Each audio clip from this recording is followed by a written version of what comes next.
welcome to another new edition of T Watches a Scary Movie. I, of course, am T, and we're talking scary movies. I appreciate y'all tuning in once again for a new episode here Wednesdays on our YouTube page. You can find that page that you're watching right here. And this is where you want to get subscribed to, because this is where we're going to upload new episodes every Wednesday at 8:30 p.m. Mountain Standard Time. So if you want to catch those new episodes, make sure you're going to that link to catch them every Wednesday. Again, 8:30 p.m. MST. And also make sure you are going to the Facebook page right here, as this is where you can get all the information on our weekly watch parties that we do. You know that we do watch parties every Wednesday after the new episode. We typically watch a movie that has to do with what we talked about in the episode itself. So last week we actually watched the 1999 version of The Mummy. And this week after tonight's episode, we're going to watch the Tom Cruise version of The Mummy. Yes, I know I said we would watch Van Helsing, but I actually think it's very important a lot of people see the Tom Cruise version of The Mummy, just so you can understand how truly, truly, truly, truly awful that movie really is. So this is going to be your chance to check that out. But I appreciate everybody tuning in. We have the second part of my interview with the host of Nia Has Questionable Taste, Nia Travers, my good friend. We have the second part of the episode of that interview coming up for y'all right now, where we're discussing the horror works of one Mr. Stephen Sommers. So we're talking Deep Rising, The Mummy, and Van Helsing. Yes, talking those three movies with my good friend Nia. We just want to remind y'all that make sure you're coming back Saturday, and you got to go to the Facebook group to get the information. Our Saturday night watch party is back. We took a week off this past week to recharge, refuel a little bit, and now we're back. We got a great lineup. We're starting season 2 of Todd McFarlane's Spawn. We're continuing some Black Mirror. We got more Are You Afraid of the Dark, Tales from the Crypt. We're going to keep The Stand going. And now that we're done with Creep Show, we're going to add in some Hannibal. So super excited on that one. It is interesting, though, because we'll be done with The Stand here in just a few weeks. So I'm still trying to figure out what's going to take the place of that. We might end up throwing a movie in there. We might just go and do some other stuff. But we also had some fun a couple weeks ago doing our Snick Saturday night. In addition to our typical horror stuff, we did it like it was a 90s Saturday, and we brought back all of our old shows from old school Nickelodeon. We're going to start doing that once a month, I think, and have some fun taking it back to the 90s. But not only that, because I love the 90s, and the early 2000s, we're going to try doing some late night comedy nights as well, too. So we're going to take it back, do some things like some cartoons like Dexter's Lab, Cow and Chicken, the Powerpuff Girls. Then we're going to add in like Space Ghost Coast to Coast, Undergrads, Insomniac with Dave Attell. We're going to have a bunch of stuff coming for you.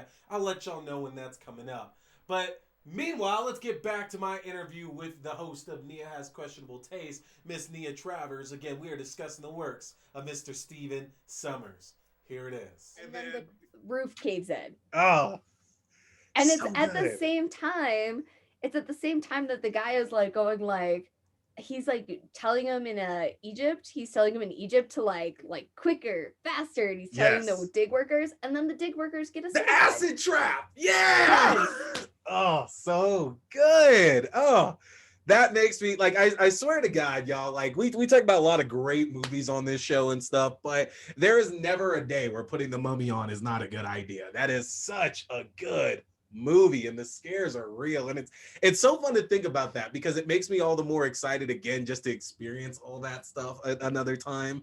So good. And it's a movie that's aged well, like even with it's great. And I think part of that too, honestly, is because of the fact that it's not a modern setting. It is set, back in the 30s, 2030s, something like that. Yeah, something like that. And I think that I think you're right. Like, it's aged so well, and part of that is because of that setting. Because if it was set in modern day, I don't know, like it would still be good. If they told this story in modern day, I'm sure it could still be really well done. But I just feel there's no way for it to be as effective as it is, back in the old days, basically, Yeah, exactly. I think the other thing that was good was like the casting choices was like, especially with Ardith Bay as Omar Yusuf. Oder Fair, yeah. Thank you. I was way off course with I that got you. name. You right. I'm You sorry, right. but like that was such a great casting choice, Yeah. and like they actually chose really funny actors.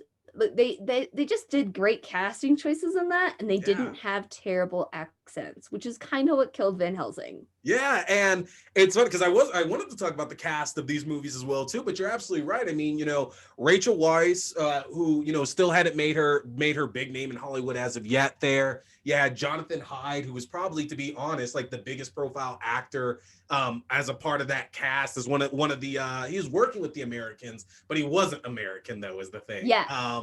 Yeah, John Hannah, who played Jonathan. We'd already talked Oder Fair. Arnold Vosloo, who at that time, the only thing that and I'm sure a lot of people knew him from was Darkman 2, where he took over for Liam Neeson. And then Brendan Fraser, which, America's sweetheart, man. That guy is so awesome. And it's so interesting because you mentioned George of the Jungle, which was that was his break. That is, like, I have to solely believe that is the reason why he actually got this role, is because that's such a fun and funny movie that did wonders for him. And he had some things in the 90s. I mean, we talked about it. He had Encino Man, and he had Airheads, and he had a bunch of other really good things. And then he does George of the Jungle, which is really what put him in a lot of people's eyes, because a lot of people didn't see a lot of these other ones he did. But George of the Jungle was the one that did it for him.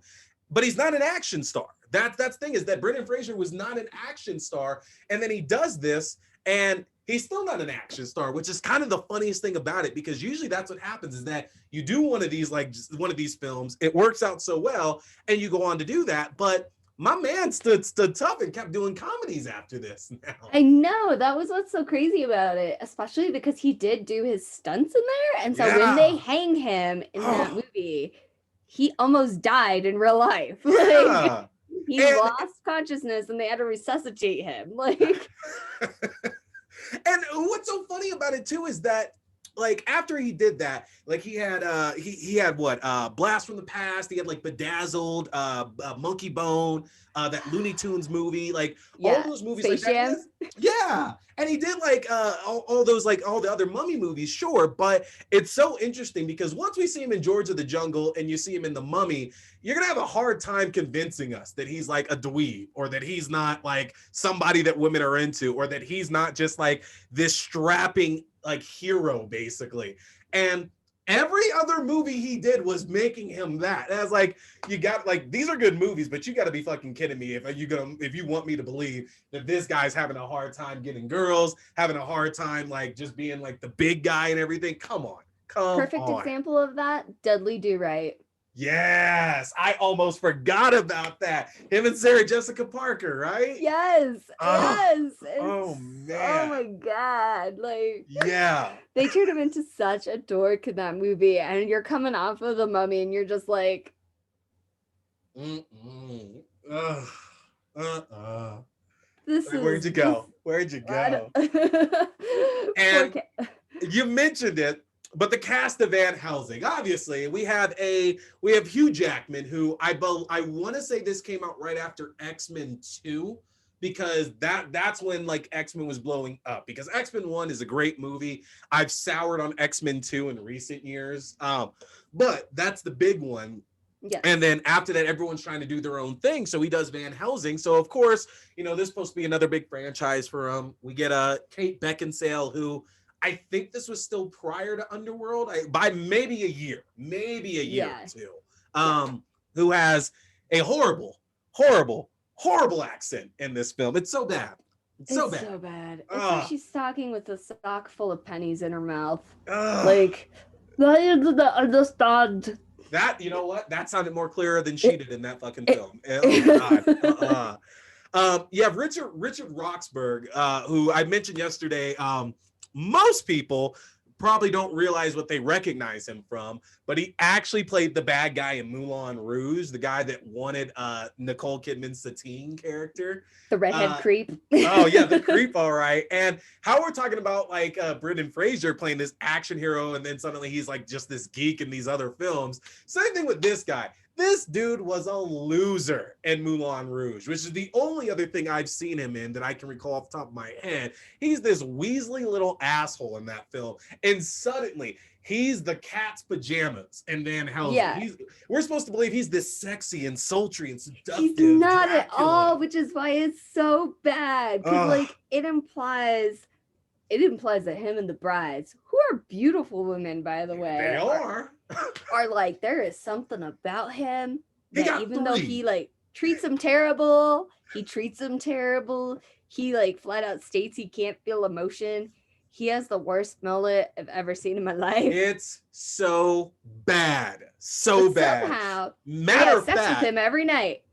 I actually, after you mentioned it, I had to recall because it's like, wait a minute. I feel like I've actually seen this hairstyle before, and I fucking have. I don't know if you ever saw it. Sci-Fi, back in the day, I think it was the late 90s or early 2000s, had this show called Lex on it. It was around the same time that like Farscape and shit was on. Nobody remembers it at all. It was this highly sexualized show that Sci-Fi did, and that's how they sold it and stuff. But one of the lead characters, who is also not human, and they make like the whole running joke through the series that he can't feel emotions or anything either, has the same goddamn hairstyle as Dracula. And I'm convinced somebody had to watch that show and say, yeah, that's what the ladies want right there. I mean, they love this guy in this show, so obviously ladies are gonna love that on Dracula too. And it's they were like, bring mullet back so today. And then Deep Rising, we get Treat Williams, we get Famke Jensen, we get like Wes Studi, we have Jaimin Hansu, we have a whole cast of Jason Fleming's in there. There's a whole cast of people in that movie. So good though, such a good cast. It is a good cast, and I think that's like kind of where I don't know, there was just something off-putting about the cast of Van Helsing versus like Deep Rising. You have Kevin J. O'Connor, right? And then you have Famke Janssen, and like everybody in that movie of Deep Rising is kind of a either like a neutral evil or just like a straight like chaotic evil. There's nobody really on like the lawful good or like neutral side of the spectrum. They're all like very firmly in like the neutral evil or the chaotic evil section, right? And what I thought was really interesting was just that cast worked really well together. Like, even though it's Kevin J. O'Connor playing like Kevin J. O'Connor in that movie, like, because I feel like he only has one voice and it's high pitched and like very scared. He's so interesting to me because I feel like in Deep Rising, he looks like an actual human being. He looks like, to be real about it, not that he's like this big muscly dude, but he kind of looks like this tall, like brutish kind of guy in Deep Rising. Whereas you see him in The Mummy, and then like another Stephen Sommers film he did, G.I. Joe, because he was in G.I. Joe as Dr. Mindbender. Like, he's just like this small, scrawny kind of guy. And I always wonder if it's like, is it because he's next to people who are just like gigantic in these other films that he looks so small? And does that mean in Deep Rising, all these like big buff mercenaries and shit aren't as big as they actually look like they are? That's all I could think. Like, because he, like, that's what struck me as well. I was like, God, it's like, it's really his voice that pops out to you in that movie where you're like, oh shit, that's Betty from The Mummy. Yeah. Like, so it has to be like, he's so skinny in The Mummy, or they make him deliberately look skinny in The Mummy, I think. I'm not sure. So that's a good point though, but that's an example of a guy who like looks like a completely different human being in two different movies. I'm still not sure how they managed to make that work, but Deep Rising's cast was great. Like, they went for the camp, I think, was the thing. They were like, we get this is kind of campy, or maybe they weren't trying to make it campy. And it worked out well that way, either way, though, right? Yeah, exactly. Because the dialogue is like super pithy, like it's hilarious. They're always cracking jokes at each other. And I think that's what makes that movie work, is like it's like scary shit happening, some funny ass dialogue. And it kind of like lets you like there is that crust of you're traveling on the roller coaster and then you go down, and like there's still humor, you know what I mean? Yeah. Whereas like in Van Helsing, everybody is so serious all the time, except for the friar, right? Yeah. And oh man, you actually you're jarring some stuff for me because you're talking about like in Deep Rising how everybody is either like they're neutral evil or chaotic evil. And then even like in the Mummy, which we've discussed the fact that we can't ignore the fact that they're grave robbing. That is the entire Right. point of this movie, is that all this bad shit happening because you're literally trying to rob the treasures of an ancient Egyptian city. Yeah. But what's kind of interesting about it is that both in Deep Rising and in the Mummy, that all these characters are still trying to be good people somewhat, like in Deep Rising, like everybody's trying to do bad things, but at the end of it all, they're still trying to do the right thing when it all comes down to it. Like, yeah, they're trying to rob the ship.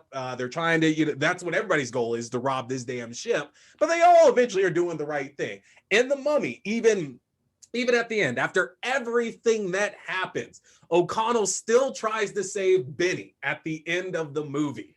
And it's like, that's honorable as well. Of course, he's the hero, so he's going to do that. But Benny has tried to murder him multiple times. Multiple times. Yeah. And he still tries to save his ass now, which is... And there's like a compressing thing coming down, and he's like, Benny. Come on. And the problem with those, and I just feel that like it's more of what went wrong with Van Helsing, is that I don't feel any of those characters except for the friar are likable. Van Helsing is an asshole throughout that entire movie. Like, and I get it, that's supposed to be his character. Like, oh, I've been fighting like all these different kind of monsters and beasts for the longest time, so nobody else can do it. I'm the guy. Like, if you're not doing it my way, it's not the right way. I get that. But then he doesn't let that go. It's like, dude, you are out of your league right now. You've gotten your ass kicked multiple times. People are getting killed. Freaking Anna's about to get, that's her name too, is Anna, I believe. Yes, it is. Yeah, it is. We had this whole thing yesterday. We couldn't figure out what the hell her name was. Like Anna ends up getting killed and everything, and it's like, dude, you're just an asshole in this movie, and so is your supporting cast. Like, at least Dracula's like man enough to own the fact that he's just evil and shit. The rest, he's like, I feel no emotion or pain. Like, I feel nothing. He's like, it's like, yep, I'm an asshole. Sure, that's me. Surprise, Yeah. Everybody else is just like trying to put on a front like they're good people. It's like, you're not good people. You're not good people. They're not. And that's what drives me nuts about that movie, is because like I was watching it last night, and there's a part like where Van Helsing, like Anna gets kidnapped by Dracula, right? Mm-hmm. And so like the friar flat out tells Van Helsing, he's like, well, I hate to say it. I know you like her, but like Frankenstein's monster here is really what's like what he needs. Yeah. So let's focus on the task at hand. Like, you focus on, and we'll formulate a plan to get her, or she's just a lost cause. Like, I hate to say it, like, which is hard to hear. So like the friar is like making this good point, and Van Helsing's like, nah, man, I'm gonna say it. I'm gonna make it podcast PG-13. But Van Helsing's like, but dick. Yep. Girl, we R-rated up in here. It's okay to admit Van Helsing wanted some pussy. That is the real right there. It is the worst motivation in the world, because even O'Connell in the Mummy, like, his end game is not to actually get with Evie. Like, his whole goal was still the treasure hunting. That was exactly that was it until they raised Imhotep, and then after raising Imhotep, he didn't even want to stop Imhotep. Like, there's that whole thing where they get back to the hotel bar and everything, and he's trying to leave. He's like, we're getting out of here now. And he puts her over his shoulder, and he's like, she's arguing. She's like, but we have a civic duty. And he's like, we have no civic duty. He wants you. We're going to make sure that you are not accessible to him. Like, it's so good. God damn it. It just makes me like the movie even more, because it's like, he's not even like they don't even try to make him like, oh, he's just the hero to be a hero. It's like, no, he's a sensible person. Like, that's a fucking supernatural being. We are leaving now. Right. And his thing is real, because people make the argument, well, why didn't he care about the Americans and he sent an American to watch it? They did not know yet that Imhotep was fucking consuming the life forces of the Americans. They had no idea about that. They were just like, something happened to this guy over here in the tomb, and now he has no eyes or tongue. Yep. Ugh. And that's all we know about it. Like, so he was being reasonable. He's like, I just know that the mummy wants you, Evie, and so we're gonna like protect you, Evie, from the mummy. Yeah. And then once it becomes like clear that he wants the Americans, he's also like, okay, well, we're gonna protect the Americans too. We're gonna bring the Americans underneath my little mama bird wing, and we're gonna protect them help. too. But Helsing is just like, he leaves Frankenstein's monster, and then he's like surprised fucking Pikachu when Dracula gets the monster. And even then, all of a sudden he tries to act like he's like so good and his motivations are so pure, because like the friar is like, well, the Vatican says we should just kill Frankenstein's monster because that's like gonna be the least path of resistance. And he's like, but he's a human, he has feelings. And it's like, motherfucker, he's not gonna live a normal life. You literally just left his ass to go follow the Punani over there. Like, don't shut up about that nonsense. You can't pretend now that that was your motivation. Because and what kills me about this, and we discussed it yesterday, is that it was lost on me until recently that they very well, and I have nothing to support this, but they very well could have been leading to some kind of crossover between the Mummy and Van Helsing, because as you pointed out, and as we know, if you've seen the movie, there is no mention, there's no reference to any mummy in that film at all. But presumably, if he's fought Dracula, the Wolfman, and Frankenstein's monster was featured, that means any sequel would have to hit the other monsters in there, which presumably would lead us to a mummy. And it's like, damn, I so wish that could have been a film that happened, because Rick O'Connell would have put fucking Van Helsing to shame, man. That would have been done. He would have been like, you're an idiot. You're terrible at your job. Like, I got this. Let me handle this shit now. All right. You got this. My wife is like the reincarnation of a pharaoh's daughter. Like we're good. We got this. Yeah. We got this. Even our friend over there, even our friend Ardith over there has more. Sorry. Jonathan over here has more gumption than you do, Van Helsing. Which I feel like I'm just knocking Van Helsing, but I tried. I don't feel bad about it, only because we have said good things about two other films Stephen Sommers has done. Yes. And clearly Hugh Jackman isn't hurting for roles. He's had a great career, post X-Men even, and even during X-Men, he's had a great career. So I feel it's fair to rip on it. There's a reason why nobody really talks about Van Helsing anymore. There's a reason behind that. Yeah. That hat he wears is also god awful too. That is a horrible fucking hat. Oh, it's so bad. It's the tiniest little top I've ever seen to a hat. It's awful. Super tiny.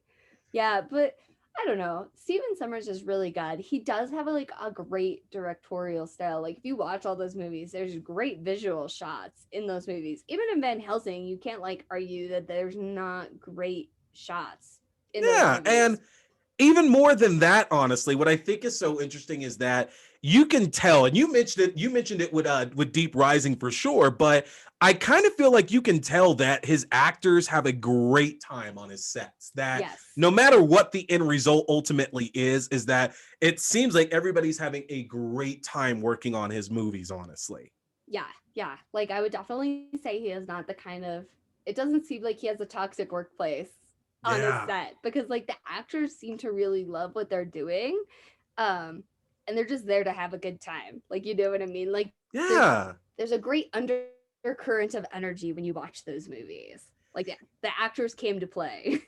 And it's so interesting too, because he uses a lot of the same people. Like we've talked about Kevin J. O'Connor, which is he appeared in Deep Rising and The Mummy, and he's in G.I. Joe as well. But Brendan Fraser, I actually let you know this yesterday. Brendan Fraser is actually in G.I. Joe as well too, with Arnold Vosloo too, and none of them share screen time together, which would have been hilarious to have made that happen. But in the context of that movie, it doesn't work. But what's weird is that he hasn't made a movie in a while. His last film was actually the film Odd Thomas with Anton Yelchin. I don't know if you saw that one.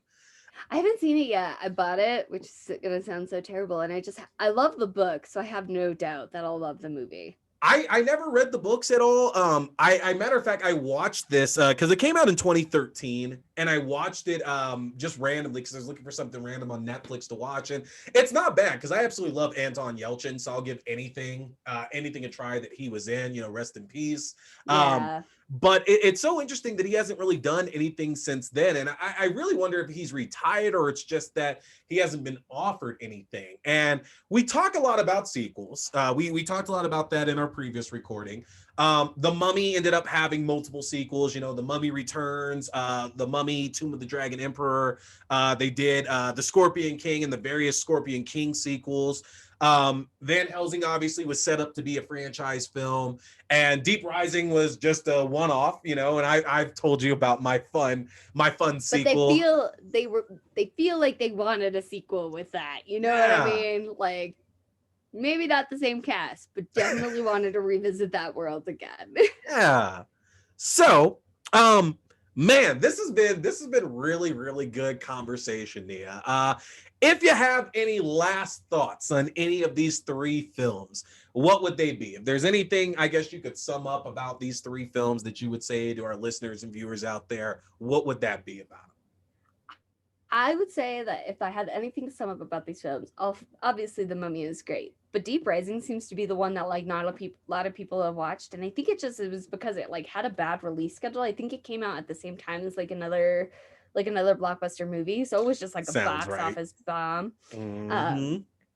Watch it. You can freaking find it on YouTube. Yes, for free. You can too. Yes, you can find it on YouTube for free, and I really think that if you go in expecting like, if you liked Alien Resurrection, you will literally love Deep Rising. Actually, I can't say oh god because Alien Resurrection is actually a lot of fun. I used to be down. That's a fun movie though. There's so many parallels, and he deliberately says like he did parallels to that movie. Like, they're both on a ship. One's a spaceship, one's a water ship. So you're trapped in the confines of the ship. There's monsters. You don't see the monsters for like a good part of the movie. Like, you know what I mean? Yeah. You have like a strong group of mercenaries attempting to make their way off the ship. Yep. Right? And then you have like terrible people who were part of the ship and who were part of the ship's demise. So like, damn, there are some parallels in there. That's real. That's real. And there's an underwater scene in both of them. All right, we have to talk about that. We can't skip that. So Nia mentions that. Let's set up Alien Resurrection first, though, really quickly, because this is a better way to go into it. If you haven't seen Alien Resurrection, which you should watch, because in 2021, I think we can all admit that all of the Alien movies are actually much better than anybody gives them credit for, at least the later ones. Like, of course, everybody loves Alien and Aliens, but Alien 3 and Alien Resurrection got so much hate back in the day to where I feel we're now in the era where people realize those are actually good movies. They're actually fun, like, well, good, but they're still enjoyable films. And in Alien Resurrection, there is a scene to where they got to get to the bridge. They got to get there in order to get off the ship. And the only way to do that is to go under this flooded section. They have to dive and they have to make it across. I forget how long it is, but they have to dive and swim across this entire long ass section that's all flooded while there are aliens in the fucking water. It is actually an amazing scene. If you watch Alien Resurrection for one thing, watch that. That scene is terrifying and it's so good. And he does it with Deep Rising. Again, same thing happens. The characters get to a point in the ship to where we can't go any further. If we go back, we're going to Monsterland, basically. Yep. So it's either we're taking a dive and taking a chance on it, or we're toast, basically. Yep. And go. It makes it 10 times more like insane because in Alien Resurrection, they know what's behind them and they dive into the water, but they don't see that the xenomorphs are like on their ass, you know what I mean? But it ups the ante in Deep Rising because they are all like, well, we're gonna try to do this smart and we're gonna send one person into the water first to like scope it out. And they're all sitting there waiting. Like do. What's going on? And all of a sudden they turn around and look back and it's like the walls are caving in. Yep. And they're like, oh. and then they see like the tentacles like swirling at them, and they're like, oh fuck, we gotta go for a swim. Like, and we talked about it, which I love it. And I need to hear from you viewers. Comment if you ever do this. Me and Nia both do, so we know we're not crazy. Do you ever watch scenes like that, like in this, Alien Resurrection, the Poseidon Adventure, whatever, where characters have to go underwater? Do you hold your breath for that to see if you could survive this? Because we do. Me and Nia absolutely do that. Yeah, I would die. I would be dead. God. Like halfway through, I'm like, I can't do it anymore. They got like freaking Olympic breathers down there and shit now that are holding their breath for like all eternity. I'm like, bro, I got like 30 seconds and we're done with this right now, okay? And then if I'm swimming, maybe less. Like they're swimming so fast too. They're like fucking mer people in the water. They're like, yeah, I'm an Olympic swimmer, and you're just like. The most realistic, by the way, did you ever watch the Poseidon Adventure remake, Poseidon, with Kurt Russell in it? I did. I enjoyed their underwater scene in that so much because they have a very realistic reaction to it happening. One of the characters, when they're swimming underwater, gets caught up like in wires and stuff like that. She freaks out and immediately tries to go to the surface, which results in her death, basically. And I was like, that is the most realistic I've seen like a scene like this do, because that's most of us. Like, oh fuck, I don't know where I'm going, and just try to go up, and then you're dead, basically. Yeah. But what catches me, both in like Deep Rising and now even in Alien Resurrection, because I'm thinking back, is that in both of those films, one character, once they notice that the monster is there or the xenomorphs are there, screams underwater, clearly giving away any oxygen that they have at that point. And it's like, oh, so that's it. That's a wrap, right? Like that person drowned like 5 seconds later, right? No. Yeah. They still make it another 30, 45 seconds. Like, no, that's not real life. That's not real life. I'm just like, how? You got all the water in your lungs. Like, you should be dead. Yep. Come on. I have terrible lungs. You have terrible lungs. Let's be eaten by this creek. Let's be a snack together. Come on. Don't go nowhere. Oh, man. You're dead.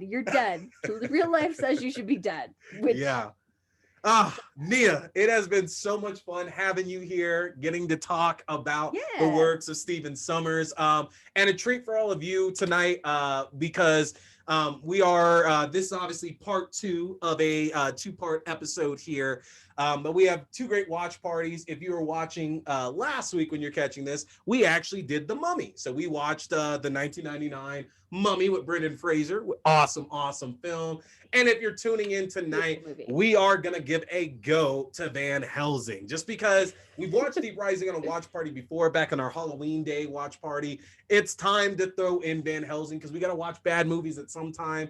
Tune in, see if you think it's as bad as you remember it. Is it better than what you remembered? We got to know, but you got to tune in.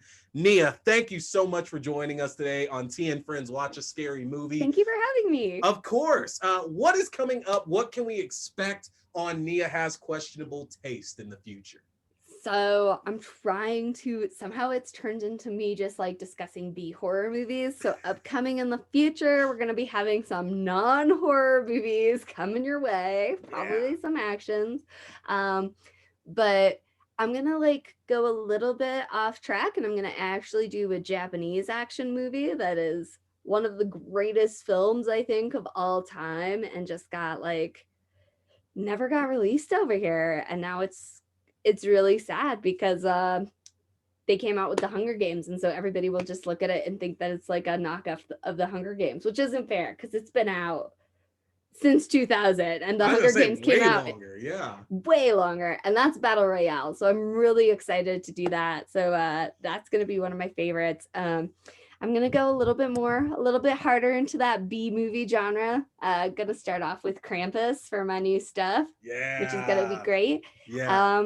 I like to do a lot of trivia. I'm like a trivia girl. I've been finding it really interesting to see how these movies were made, because just because you think a movie is terrible doesn't mean that there wasn't some like really amazing production teams working on it. And so that's what I'm hoping to give like a little insight into these movies, convince more people to watch movies that they might think are really, really bad, because it seems like the jury is still out. It seems like I still have terrible taste in movies. So far I haven't disagreed with you there. I mean, Krampus is one of my all-time favorites. That has been a Christmas staple since it came out, a few years back, honestly. And Mike Dougherty, who made that film, like all of his other stuff is so good too. Like he did Trick or Treat, which is so good. He did Godzilla King of the Monsters recently, which gets a lot of crap, but my God, if you watch that movie in 4K on a big screen, that is the fucking jam right there now. Too. The monster fights in it are so amazing. Which, speaking of monsters, did you see the Kong versus Godzilla trailer? I didn't. I was gonna watch it this morning before we started this podcast, and then I was like, I'm gonna watch it after. I am so excited. I've heard though. I heard Kong has an axe. I'm not sure who gave him an axe that big. He probably crafted it himself because he is a very intelligent ape. That's right. No monkey business here. I am so excited for it. I love those movies. I'm so happy that they like revived that old like the old kaiju movie genre. Yeah. Like it's so good. And I know you say that about Godzilla. Okay, so you could do some homework for me, because like my whole point is to try and convince people that terrible movies even still have something to offer. Mm-hmm. So rewatch Godzilla King of the Monsters. Okay. Rewatch it from the standpoint that the humans are the ones who keep fucking that shit up in the movie for themselves. I agree. That's easy to see. That's 100% easy to see right there. These monsters ain't doing shit. And all of a sudden these humans are like, oh nah, we gotta reset the earth and everything like that, because fuck humans and stuff. And then they're like, surprise Pikachu, like, oh, the monsters are killing the humans and we can't keep control of the monsters? No way. What happened? Why don't we try to help Godzilla? Let's try to help Godzilla by nuking all of the oxygen. Oh, my God. I cracked up in theaters watching it, because I do think I really do enjoy King of the Monsters. But I cracked up because like the team up in that movie is Godzilla and Mothra versus how do you pronounce it? Giorda? The three-headed one. The Hydra, basically. Yeah. Him and Rodan team up against Godzilla and Mothra. And I was like, man, there's some heavy dating going on right here now. Mothra shows up at the last moment talking about, that's my boo, and suicide bombs to give him her help. Ridiculous. It's so good. And then she regenerates. They're like, oh, look, we have the little new cocoon of Mothra. And I'm excited to see Godzilla versus Kong. I'm very cautious because Alexander Skarsgård is in it, and he's the absolute fucking worst. You don't like him? I talked about it recently, like, because we've been talking The Stand on the show recently as well too. Yes. Have you been watching that at all? I haven't. I love the book so much, but I don't have CBS All Access, and I refuse to pay for it. That's fair. That's fair. There's not enough on it to justify it just yet. I picked it up honestly just for that, because that's my favorite Stephen King book. I have a problem. Lived through it. What's up? We lived through it. And we were living through it. Literally, The Stand is what 2020 was, honestly. I'm just waiting for some old black woman to show up and say, head to Colorado, where guess what? That's where we are, bitches. We're already here. I'm just waiting. But I feel he wrecks everything, honestly. I talked about True Blood, which we've met a few True Blood people before in our line of work. And like, True Blood is never going to go down as a good show. Like, it was funny, it was fun, but it's a very, very bad show, honestly. And that is the only thing I'm convinced he was any good in, and only because, like, in a bad show, you can look amazing in it. But everything else I've seen him in, he has drug that project down. And it's only dawning on me now with The Stand that him and James Marsden actually already made a movie together. They did a remake of Straw Dogs, where Alexander Skarsgård played the rapist ex-boyfriend, and James Marsden was the lead. But anyway, he's the worst. He's terrible as Randall Flagg. And if he wrecks Kong versus Godzilla, I'm gonna be pissed. Can't happen, because it's if you see the trailer, watch the trailer. Unfortunately, it seems like they're setting him up to take over as the male lead, which is weird because Kyle Chandler is still in the movie from the previous Godzilla film. So it's like, wait a minute, let's just keep him going in this role. I don't need fucking Alexander Skarsgård showing up wrecking shit now. But yeah, I also like. Also, let's just be for real. Like, those movies are 10 times more interesting when you only have the kaiju. yep. Like, I don't care about the humans running around down on, like, it's part of why that first Godzilla film, or like the first reboot of the Godzilla film with Aaron Taylor Johnson, wasn't that good. I don't think that's a bad movie, but the problem was, like you're saying, they didn't focus on the kaiju. They focused like so much on the goddamn humans. And it's like, I get it. You're setting up to where we don't have to give a shit about any of these humans because I shouldn't spoil it. It's less than 10 years. Talking about don't spoil. Yeah, we won't spoil that. But we're setting up to care about all these humans in the first film, which we don't even see most of them in these sequels or anything. And it's like, I don't care because the humans are never going to fight Godzilla. They're never going to fight King Kong. They're never going to fight Mechagodzilla. Like, unless this thing is that we're going to get like a Pacific Rim or a Power Rangers crossover where the humans can actually do something. No, you give me more kaiju fighting and leave it at that. All right. And I think that's why Kong works the best out of those series, because you have a lot of human, but it's really the human interactions with the monsters. And at that point, it makes it like a humans versus monsters. Like, oh, the humans are like grossly unprepared for all these fights against the monsters. Like, you dead, son. I'm sorry, but you did. And as much as I did not like Kong Skull Island. I'm gonna be real about that. I know people really enjoyed it. I have an issue with Tom Hiddleston. I don't think he's good at all. I think I think Loki went to people's head. Like, I'm not a fan. Brie Larson, I love. Sam Jackson, I love, and everything too. And I do love what you point out, that the reason why Skull Island worked so well is because it was humans versus monsters. It was the goal is to get to King Kong, and eventually he'll have this standoff with, one of these large monsters in the film. But it's really about, hey, you're on this island with a bunch of scary ass things. Let's see how they pick these humans off. And that does work because that's the way it always is. Like, even Peter Jackson's King Kong, which I love. That's the standard for me, honestly. They did that so well too, and Kong had his own thing going on. You're absolutely right. It's like, it doesn't work for Godzilla because we're not getting these like creepy monsters killing humans. It's these monsters that just have to step on a human, and that's the end, basically. Like, we're done, Yeah, there's no great fight. Like, they try to make it seem like the humans are part of the fight in Godzilla King of the Monsters, but they're really not. They're just fucking shit up for Godzilla. Like, yep. So yeah, no, but I will watch the trailer. I'm sorry I'm behind on the movie news. It was on my list of things to do. Check mark. Watch the Godzilla Kong trailer. There we go. All right, Nia. And so I mentioned this, with my last guest that I had on here as well too, because I talked a lot about how I want to do a live commentary at some point, because that is so much fun. You had mentioned it, Mystery Science Theater 3000 style, and that's the idea.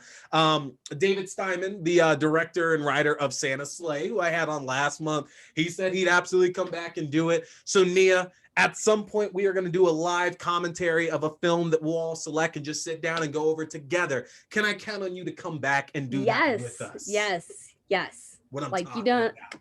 Yes. I got you. I'm down. There we go. All right, y'all heard it. We're going to see Nia back at some point doing some commentary with us. Nia, again, thank you so much for joining us here on T and Friends Watch a Scary Movie. Folks, I'm going to have the links up here for you so you can check out Nia Has Questionable Taste. Make sure to give it a listen. She's got some great stuff to talk about. Thanks. Yeah. Come listen, please. I'm terrible about a release schedule, but I try my hardest. It's the hardest thing, but girl, I know you're trekking. I know it. Okay, that's going to do it for my interview with Nia. Nia, thank you so much for joining me and talking about those great movies by Stephen Sommers. Well, at least two of them are pretty great. One of them's not that great at all, which we know which one that is. It's Van Helsing. Nia, I appreciate you joining us so much. Excited to have you back in some capacity down the line. That's going to do it. We have some great episodes coming up for y'all over the coming weeks. I recently got a chance to watch new horror film Psycho Gorman, which I am so excited to discuss with y'all. That's going to be coming in the coming weeks. I have my good friend and host of RBR Weekly Wrestling Talk, Mr. William R. Washington. He's going to join me, and we're going to talk horror movies, professional wrestlers. We're talking They Live. We're talking Doom. We're talking See No Evil. We're going to jump into a few and see how wrestlers do when they're making horror films. And we got some other great stuff coming up for y'all, including hopefully a Valentine's Day celebration. We'll see what happens now. Anyway, though, folks, I'm T. We've been talking scary movies. Y'all stay scared and make sure to subscribe. Let me know what you want me to talk about in coming episodes. Take it easy, folks.